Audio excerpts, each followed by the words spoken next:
सरापेकै छ कस्तो रिस उठेर आउँछ मलाई नगरे बुवा दिएला अरे म मोबाइल झर्छ है अलि फेरि कस्तो चित्त दुखाएको आमा लागेर बस्नु क्या छोड्दिनु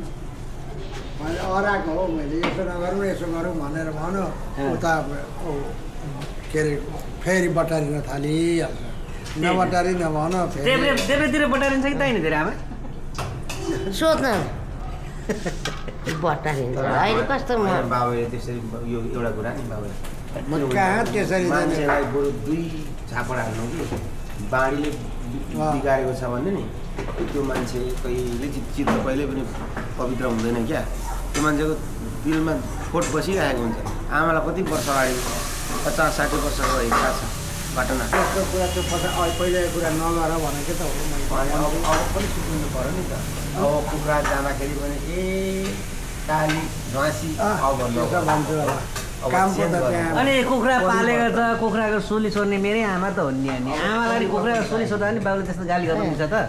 यस्तो उज्यालो अनुहार छ कसरी काली भने घोप्टी भनेको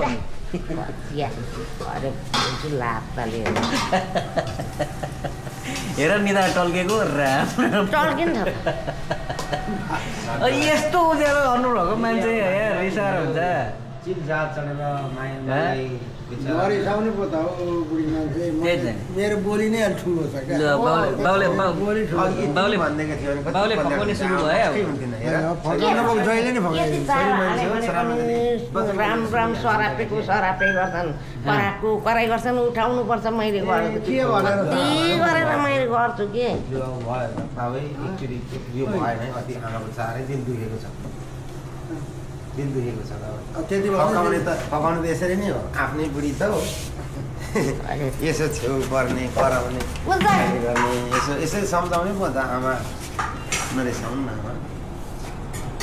बाउले बिचरा जानेन नि